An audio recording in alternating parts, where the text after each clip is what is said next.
Team USA is out at the World Cup, heading to the bronze medal game against Canada. Why is Team USA gone? Well, not entirely because of Franz Wagner, but he had a big part in it. Why Franz Wagner continues to show he can be a star if he wants to. Let's get to that and more on today's Locked On Magic. You are Locked On Magic, your daily Orlando Magic podcast, part of the Locked On Podcast Network, your team every day.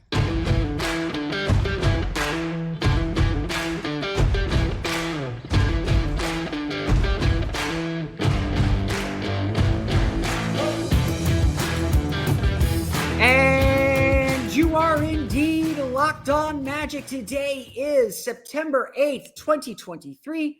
My name is Philip Rossman. I'm the expert and site editor over at OrlandoMagicDaily.com. You can follow me on Twitter at PhilipRR_OMD. On today's episode of Locked On Magic, Franz Wagner and Germany take down the United States in the FIBA World Cup. It'll be Germany versus Serbia for the gold medal and the title of world champion, undisputed title of world champion. I don't know. The U.S. will be in the bronze medal game against Canada. We'll get to everything that happened in the game, plus how Franz Wagner can be a star. We're going to talk all about all-star bids on the Orlando Magic coming up here in just a moment. But first, we want to thank you again for making Locked On Magic part of your day every day, no matter when you listen to us, whether it's first thing in the morning, whether it's right when you upload. We truly appreciate you making Locked On Magic part of your day every day. Remember, there's a great Locked On podcast covering every single team in the NBA. Just search for Locked On and the team you're looking for, the Locked On Podcast Network. It's your team every day. This episode of Locked On Magic is brought to you by FanDuel Sportsbook, official sportsbook of Locked On. Make every moment more. Right now, new customers can bet $5 and get $200 in bonus bets guaranteed. Visit FanDuel.com/LockedOn to get started today. We're going to dive into why the U.S. lost this game against Germany in our second segment. So we'll put our U.S. focus, or put our U.S. hats on in a little bit later on in the show. So I don't want to neglect that, because what we saw Friday morning between Germany and the United States was a really competitive and a really fun game. Just straight out, just a fun and competitive game. It was just a back and forth affair between two offenses operating perhaps at their highest levels, at the peak of what they are capable of doing. Look, the U.S. and Germany have probably been the two best teams in this entire tournament. All respect to Canada, all respect to Lithuania. Everyone, I think, anticipated a U.S.-Germany final. And when the U.S. lost Lithuania, that obviously threw a wrench into a lot of those plans, and we got it in the semifinal instead. This was a game that we saw in a friendly that was extremely competitive, with Germany showing and proving that, yes, they can compete, and yes, they can defeat the United States of America's team as well. So we'll get into why the U.S. lost and maybe some lessons as Team USA prepares for the Summer Olympics in Paris. They've qualified for that already, so no need to be too freaked out about things, but we'll talk about some of the weaknesses there. But the main headline for Orlando Magic fans, and maybe for the world, is that, yeah, Franz Wagner's pretty good. I don't know if y'all have heard of him. Maybe I'm talking to the wrong audience, but Franz Wagner's pretty good. And a lot of the narrative that we've seen from the American media has been gushing over Anthony Edwards. And guess what? Gush over him. He is fantastic. He is awesome. Shai Gilgeous-Alexander has been awesome and fantastic and looks ready to build on an all-NBA season for the Oklahoma City Thunder this year. The World Cup, and these national teams especially, are an opportunity for a lot of young players to take another leap, to gain another step of confidence, to gain either a new skill or just make us believe another level is possible. We've talked about it a lot with Paolo Banchero. Even though Paolo Banchero is not the star of Team USA, he's turned a lot of heads with his defense and his willingness to be adaptable and to be versatile and to do things that a lot of us, even us who are big fans of his and watch him every game, did not think was possible for him. The World Cup, these international competitions, the World Cup, the Olympics, Eurobasket, whatever it is, the Olympic qualifying tournaments when we get to them next summer, all of these events give a big stage in pressure games, especially to young players looking to prove themselves.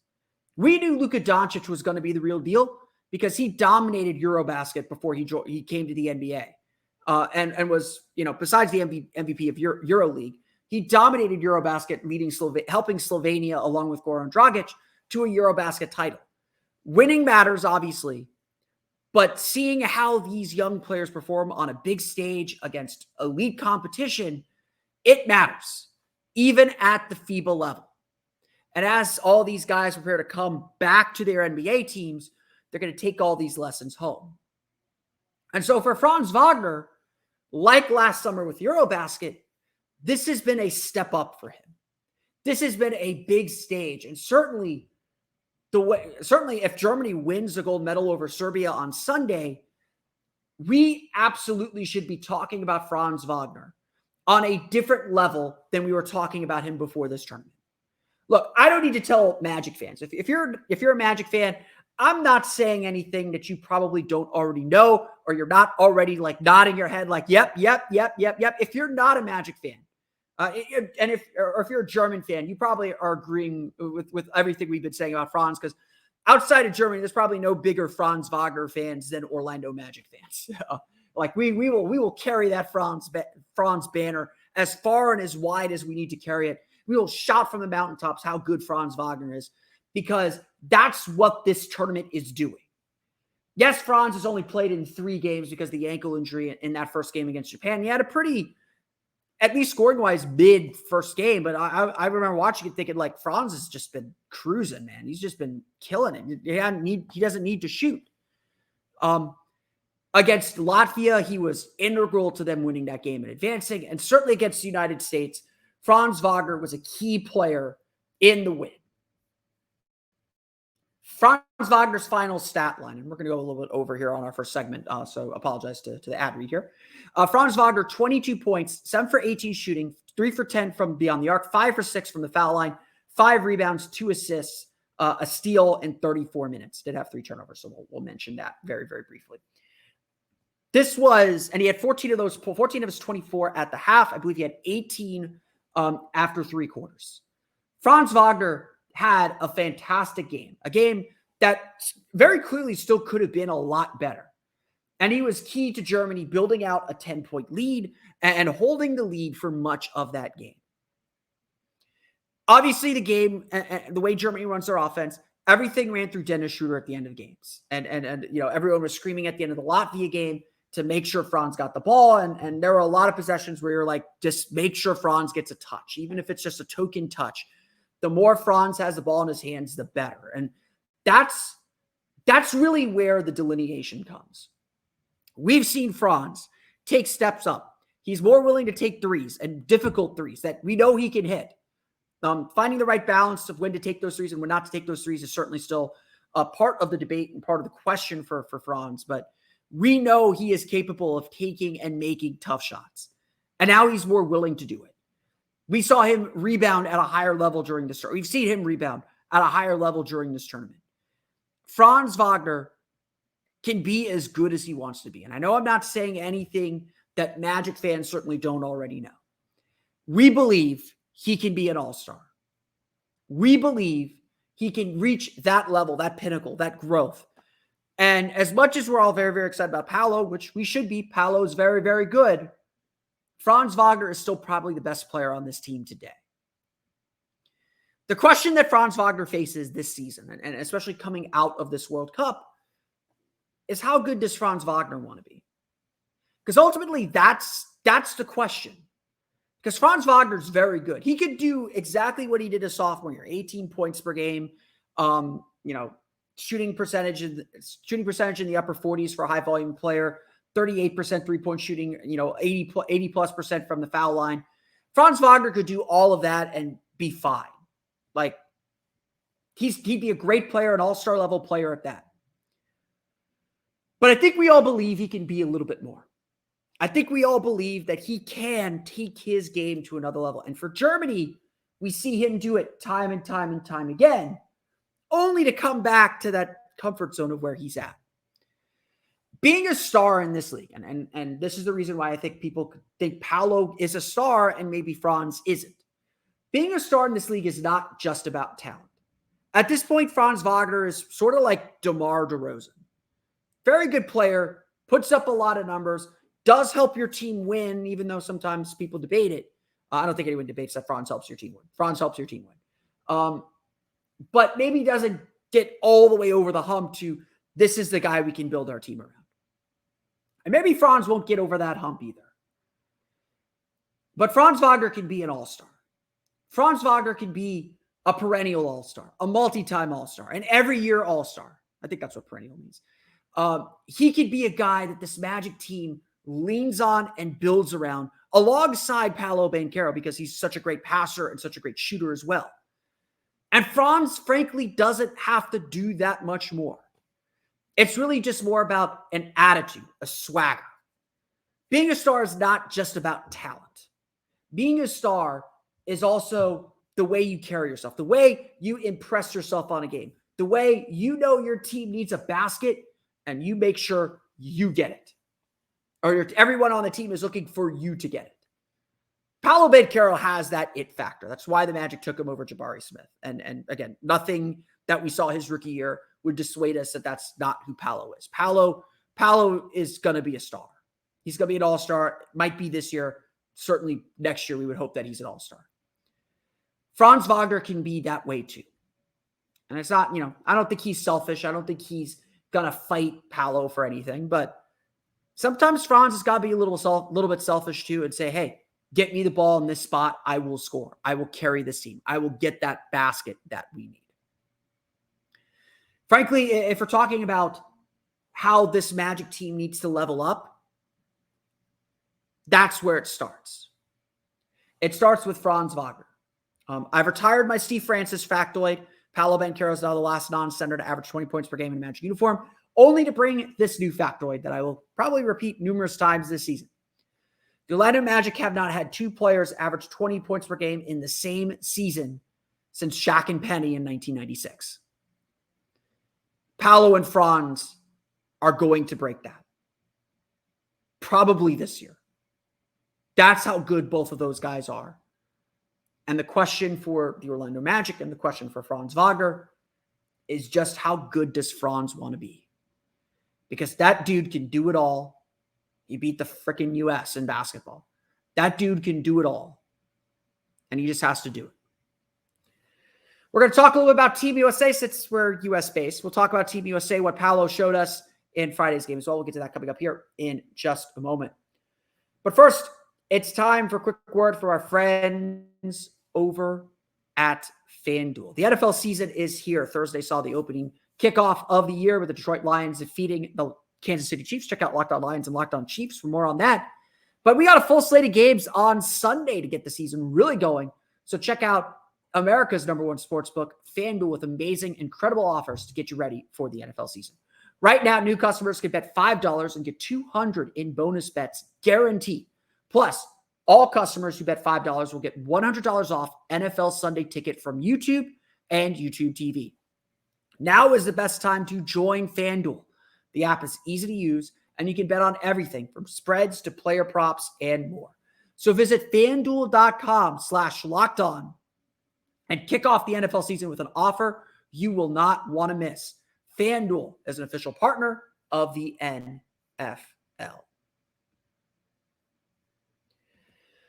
So, we've obviously spent a lot of time talking about Team USA. We are a US-based podcast, so we're not going to shy away that as much as we love Franz and Mo Wagner also had a very good game. As much as we love those guys, little disappointed that Team USA is not playing for the gold and did not accomplish at least the ultimate goal of winning the FIBA World Cup.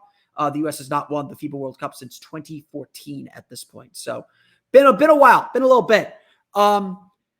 Look, I am a wholehearted believer that this team was capable of winning. And look, they lost 113-111 to Germany. 2-point game. It was a tight game. Late in the fourth quarter, they're down by 3 when Obst hit that crazy shot, hit that big shot in the corner off the inbound. That kind of unraveled the U.S. and made it a 6-point game, I believe. They cut it down to a single possession again. Dennis Schroeder hit a big shot. The U.S. just they didn't have the juice to get all the way back in. Credit goes to Germany. they are the better team. They've been the best team in this tournament, as much as all of us have probably not wanted to admit that, especially with Franz out. Like I said in a podcast a couple days ago, the way Germany plays is how the Magic need to play. You have your two pillars, you have your two stars, and then someone fills in everywhere else. In this game, it was Daniel Theis who had 21 points. It was Obst who had, I'm blanking on his first name. Let me get his first name. Let me give him the credit of getting his first name here. It was Andreas Obst with 24 points, 4 for 8 shooting from beyond the arc. Dennis Schroeder had 17. Guys just found ways to fill in. And like that's how the Magic want to play. And frankly, that's kind of where the US went a little haywire. Yeah, they got big scoring efforts from Anthony Edwards and Mikal Bridges, but both the advantage and disadvantage of Team USA is they have a bunch of guys who can score, but they don't always know where their scoring is going to come from. And when the US enters these tournaments, they have a talent advantage. Like, they go deeper than everyone else. And, Germany is a deep team. Like, they go 9 deep. They're quality players. But the U.S. has the NBA level talent that should overwhelm a lot of these teams if they're committed to playing defense, if they're committed to a high energy type of game, because, they can keep everybody fresh in a way that everyone else can. And typically, you saw this in this tournament. The U.S. would usually find a way to blow teams out with their second units. The starting group for the U.S. this year sucked. Like, plain and simple. Jalen Brunson, Mikal Bridges, Anthony Edwards. I'm blanking on who else started. Jaren Jackson Jr., Josh Hart. Josh Hart and Brandon Ingram flipped at a certain point. That starting group just struggled every game. Put the U.S. in a hole every game. And the bench unit, led by Austin Reeves, led by Tyrese Haliburton, led by Paolo Banchero, did a great job getting the U.S. back into games, giving them a lead, and giving them some momentum and some energy to move forward. That's just not sustainable when teams start tightening the rotations. And then you meet a team like Germany or a team like Lithuania who gets hot from beyond the arc, that has a little bit of depth and can compete a little bit with you. Like, that's going to be the problem in the bronze medal game against Canada. Canada is a team that can run with the U.S. a little bit. I did not think Germany could run with the U.S., but the U.S. also did not put up any barriers to stop Germany in this game. At the end of the day, the 2 games that the U.S. lost really dug into this group's weaknesses. We knew the U.S. were the favorites to win the tournament. We knew the U.S. had every opportunity to win this tournament, should have won this tournament, should have expected to win this tournament. But we knew this was a flawed team. We knew this team could get beat. We knew this team could lose games. We knew this group wasn't perfect. And that's okay. Like, that's fine that they're not perfect. But those weaknesses came to the forefront in the 2 losses. It was really poor interior defense. Jonas Valanciunas, Daniel Theis, both had a field day in the paint. The U.S. were scrambling to defend the paint. They tried switching, and both Germany and Lithuania just ate up those switches. Both teams attacked Austin Reeves. And look, Austin Reeves just had a great tournament. Defensively, he got exposed a ton. Like, this is the physicality, the emphasis on low post play. I think I saw a stat that the U.S. faced more post-ups in this tournament than any team in the league, in the tournament. Jaren Jackson Jr. was kind of exposed a little bit as a defender, to be perfectly honest. He is not a great one-on-one defender. He is not a great rebounder, and the U.S. was constantly covering for that. Honestly, to say this, the most impressive thing about Paolo Banchero was that he looked really good defensively. It was a team, though, that did not play good defensively, because not only was the interior defense really poor, the perimeter defense was shaky too. Jalen Brunson wasn't great defending pick and rolls. Anthony Edwards had some really good defensive moments, but was inconsistent defending pick and rolls. The U.S.'s lack of size ultimately burned them. They had to pre-rotate to account for that. That left open threes, and that's where Lithuania and Germany really torched this U.S. team. Again, a lot of these flaws were known. The U.S. knew they were not bringing a big team over. They knew that they had size disadvantages, and they believed that they could scramble around enough, force enough turnovers, get enough rebounds to counteract that. They were going to embrace their speed, their athleticism, their versatility, and run with it. Well, that certainly is a great idea. And honestly, I think Paolo Banchero did his part. He blocked shots. He defended decently well. Maybe not the greatest help side defender, but he took major steps defensively in this tournament. I'm very excited about what Franz showed us. I'm very excited about what Paolo's bringing back home to the Magic. I think he's had a great tournament. I hope he has a great game against Canada. Just one more solid game. Again, a confident game more than anything else. You look at Paolo Banchero, actually 6 points, 1 for 4 shooting in this game, 4 for 4 from the foul line, 2 rebounds, 3 assists, a block, +6, plus minus, was one of the better, the U.S. won the minutes that he was in. Like that's that. And in a close game, that's all you can ask for. Jalen Brunson was -19. Mikal Bridges, despite a really strong 17-point performance, -8. Team USA, what made Team USA successful in 2008 was their defense. They defended like maniacs. They applied pressure the entire game. This group did not do that. And at the end of the day, where the U.S. makes up its advantages and the U.S.'s strength is their athleticism and their versatility. And they did not do that. Like, just plain and simple, they did not do that. They did not play to their strengths. They got beat up on the interior for that reason. And that gummed up their offense. Their best offense was Tyrese Halliburton getting the ball and going, and Paolo running the wings, and Austin Reeves running the wings. That was their best offense. And, this was a young group. None of them had FIBA experience before. And so I think that played a role too. Yes, the world is better. And this was clearly not the best team the U.S. could have sent, but they were still very capable of winning this thing. And so ultimately, when I think Grant Hill does his, autopsy on this group, there will be a lot of good ideas that I think they should keep. Playing small was not a bad idea. There were good ideas there. They just need more size. Like they just needed a little bit more size that they could rely on. Bobby Portis and Walker Kessler. Portis was okay. Kessler did not look ready for this stage. I saw some people saying, like, I don't understand why he didn't play Kessler and Jackson together. And I think there's a point to that. But Kessler got manhandled in that Lithuania game in the first real minutes that he got in this tournament, and did not look ready for it. You're looking at rookies who look ready. Paolo looked ready. Walker Kessler did not. And that's no offense to Walker Kessler. He's a very good player. He's going to have a good sophomore year for the Utah Jazz. This team was too young. And obviously heading into the Olympics next year in Paris, we're expecting some veterans to come back. Jason Tatum, Devin Booker probably coming back. Jaylen Brown might be coming back. I hope they bring Marcus Smart. I would assume Bam Adebayo might be back with the group as well, which would give the team a much more natural player at center, perhaps to play alongside Jaren Jackson Jr., perhaps not. Put Jaren Jackson Jr. back in the shot blocking role that he plays for Memphis, which I think he's much better at. The help side roller role. I don't view this tournament as a failure. I just want to put that out there. It's certainly disappointing. I don't view it as it's only a failure if they don't win on Sunday. They got to get a medal. But there's clearly a lot that this team knew. This team made a couple bets and a couple gambles, and they ended up losing those gambles. That's ultimately what happened. And so now we look ahead to Paris. Maybe you get Joel Embiid. That fixes a lot of problems, I think. He'd be great for this group. I hope that they do carry over a lot of players from this team and have some continuity as you add maybe some of the bigger guns for the Olympics. I do think that the program is heading in a really good direction, to be perfectly honest.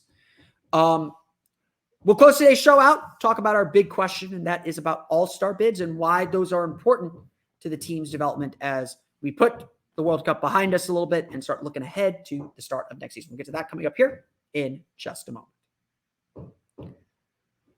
So we talked about Franz Wagner being an all-star, potentially having all-star potential. And it's the all-star thing is weird. And I'll admit this, like, I know how Orlando Magic fans feel. Magic fans are no different than a lot of small markets. They feel overlooked. They feel ignored. They feel like, everyone kind of looks past us a little bit. And so having a player on the all-star team really does matter because it forces for however long they're on the All-Star, however long they're on the court, it forces everyone in the basketball world to look at our players, to say like, oh, that Franz Wagner kid's actually pretty good if we tried.